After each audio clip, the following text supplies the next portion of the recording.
വിശദീകരിക്കുന്ന പോലെ നമ്മുടെ ചില സുഹൃത്തുക്കൾ ചോദിക്കുകയാണ്, എന്താ അപ്പം മുജാഹിദ് ജമാഅത്തുമായി കൂട്ടുകൂടിയാൽ, എന്താ അപ്പം അവർക്ക് സലാം ചൊല്ലിയാൽ, എന്താ അപ്പം അവരുടെ പരിപാടി പോയി പ്രസംഗിച്ചാൽ?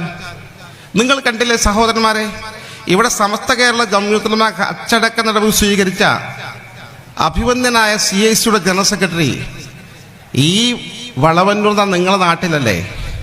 അൻസാർ കോളേജ് മുജാഹിദ് പ്രസ്ഥാനത്തിൻ്റെ കോളേജല്ലേ? ആ കോളേജിലെ പണ്ഡിത സമ്മേളനത്തിൽ മുജാഹിദിന്റെ പണ്ഡിതന്മാർ മാത്രം പ്രസംഗിക്കുന്ന ആ സമ്മേളനത്തിൽ അദ്ദേഹം പോയി പ്രസംഗിച്ചില്ലേ? എന്തിനാ കൂടുതൽ തെളിവുകൾ നോക്കുന്നത്? ഈ ഒരു സംസ്കാരം ഇവിടെ വളർത്തണോ? നമ്മുടെ ആദർശത്തിൽ പരിക്കേൽപ്പിക്കണോ?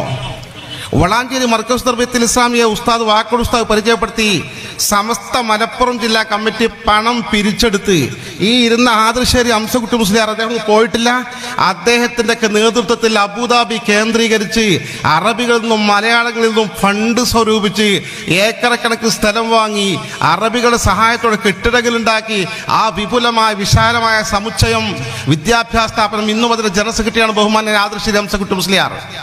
അവിടെ വാഫി കോളേജിൻ്റെ വൈസ് പ്രിൻസിപ്പളായി പ്രവർത്തിക്കുന്ന ഒരു യുവ പണ്ഡിത സുഹൃത്ത് ഏത് മുജാഹിദ് സമ്മേളനത്തിലും ജമാഅത്ത് സമ്മേളനത്തിലും വിളിച്ചാൽ പോകും, പ്രസംഗിക്കും. ഈ കഴിഞ്ഞ ദിവസം അദ്ദേഹം പോയിട്ടുണ്ട്. ഇത് നമ്മൾ വകവെച്ച് കൊടുക്കണോ? ഇതാണോ നമ്മൾ പഠിപ്പിച്ചു പോകുന്ന സംസ്കാരം? നിങ്ങൾ ഗൗരവതരമായി ആലോചിച്ച് നോക്ക്. ഇത് ഒറ്റപ്പെട്ട കേസുകളല്ല. കാളികാവ് PG ക്യാമ്പസ് ഉണ്ട് വാഫിക്ക്. എൻ്റെ നാടാണ് കാളികാവ്.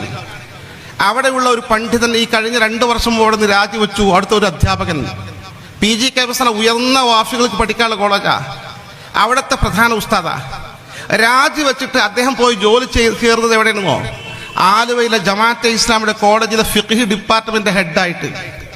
അപ്പൊ ആള് ജമാഅത്തുകാരനാണ്. ജമാഅത്തുകാരൻ നമ്മുടെ സ്ഥാപനത്തിന്റെ ഉള്ളിൽ കൊണ്ടുവന്ന് പഠിപ്പിക്കാൻ അധ്യാപകരായി നിയോഗിക്കുകയോ? നിങ്ങൾ ഗൗരവതരമായി ആലോചിച്ചു നോക്ക്. ഈ കഴിഞ്ഞ ദിവസം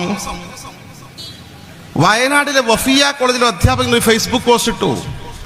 ആ ഫേസ്ബുക്കിന്റെ ആകത്തുക എന്താണ്? ജുമാ ഖുത്ബയുടെ വിഷയത്തിൽ നമ്മൾ തർക്കിക്കുന്നൊരു പ്രസക്തിയില്ല. ഈ തറയിലെ പ്രസംഗം ഒഴിവാക്കി മലയാളത്തിൽ മിമ്പറിൽ കയറി ഖത്തീബ് മലയാളത്തിൽ നല്ല പ്രസംഗം നടത്തട്ടെ. അവസാനം 1-2 അറബി വാക്കുകൾ പറഞ്ഞ് പ്രശ്നം പരിഹരിച്ചാൽ കുഴപ്പമില്ലാതെ മുന്നോട്ട് പോകാൻ സാധിക്കും.